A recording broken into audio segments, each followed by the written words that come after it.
Labour wrapped up its conference in Liverpool today, and it's clear the party has a spring in its step after a well-received leader speech yesterday and strong poll leads. And all that before more financial turbulence today. Keir Starmer has called for the immediate recall of Parliament over the economic crisis. Well, we can speak now to the Shadow Attorney General Emily Thornberry, who joins us now. Thank you very much for being on the programme today, Ms Thornberry. I'm not sure if you caught the whole of the interview with Chris Philp. The main takeaway for me was when I asked him if they were going to change course, he said, "No, we're not." What do you make of it? I know. The complacency is just extraordinary. Everybody else in the country, all commentators around the world, are unanimous in saying they have made an almighty mistake with our economy, and they're just going to blunder on. What we need is the government to come back to Parliament.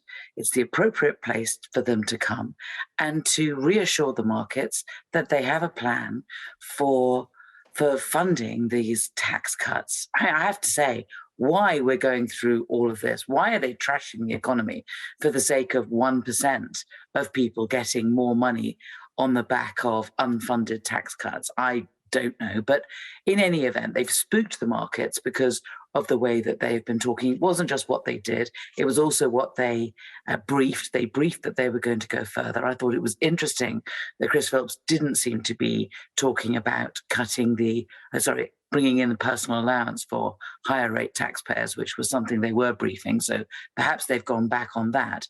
But they're still talking about they're not going to tell us how they're going to pay for all this stuff until the 23rd of November. And what is going to happen in the meantime? The markets need reassuring. What we're going to see, I think, is Kwasi Kwarteng is swanking onto the stage in Birmingham for the party conference and telling us all that everything is fine and that any problems that there are not his fault and that he's doing the right thing. And he'll have 2,000 of the Tory faithful telling him that he's right, whereas the rest of us will be holding our heads in our hands and thinking, what are they doing? There's one thing that I don't understand, right? Because Labour's made a big deal of being the economically credible party, the party of, sound money, of economic discipline at your conference. You were talking there about unfunded tax cuts, fiscally irresponsible tax cuts. But Labour would keep the 1p cut to the basic rate of income tax. And you say that you would reinstate the 45p rate, but then you would immediately spend that money. So that's not being fiscally responsible either, is it? Because you do exactly the same thing in fiscal terms. So I think there's a number of things. Let me just give me a moment to answer it. So the first thing is that unfortunately we fear that we're not, hopefully we'll be in government in 2 years' time, but it's 2 years. And so the 19 pence tax rate will be embedded by that stage into our fiscal system. And frankly, we haven't gone into a single election since, including 1997, saying that we were going to raise the basic rate of tax. That isn't what we do. It isn't what we're about. We're not about increasing the tax burden on working people. So it will have been worked through by that stage. The question is how do they deal with the emergency now? The emergency of their creation, with them saying, we're going to do this, we're going to do that, we're going to do this, and it's all going to be on the back of yet more borrowing. Hint, we may do more. Hint, we may start cutting public services. And this is just not the way that you increase growth. If you're going to increase borrowing, you do it in order to properly invest, which doesn't mean a sugar rush of giving tax cuts to the richest. It means doing things like we've said, which is setting up a great British energy company that will be publicly owned and that will increase the amount of energy that we create within our own country so that we're not dependent on Putin, so that we're able to get to net zero faster, and so we're able to push down the energy bills. That's how you ought to spend money. That's what you should be doing. That's a kind of real plan, not what they're up to, which is just looking after their mates. So given that you say that the levels of borrowing are uncomfortable, given that you say that Labour doesn't want to go into an election promising tax rises for working people, are you also going to go into the next election promising to spend more money on health and education, given there's no more money left?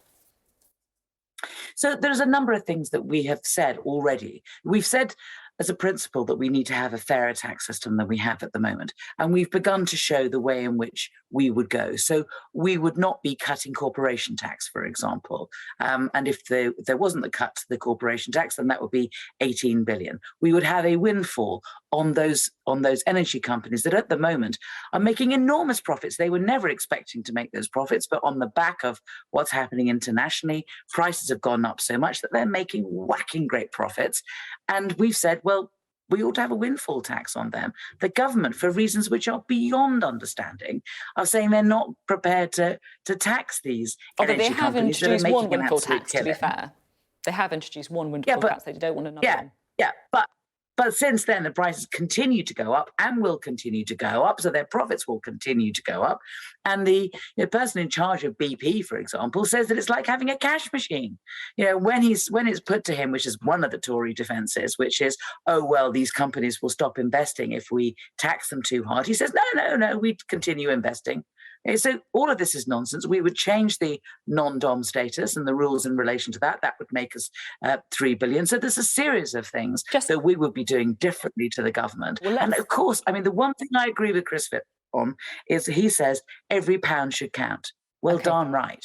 Right. I do want to squeeze one more question in, if I may, because you and I have both been in Liverpool at Labour conference. I don't know if you agree with me, but it felt to me like the most buoyant, frankly, Labour conference that I can remember in quite a long time. And there's been numerous polls, of course, showing a rather healthy poll lead for the Labour Party.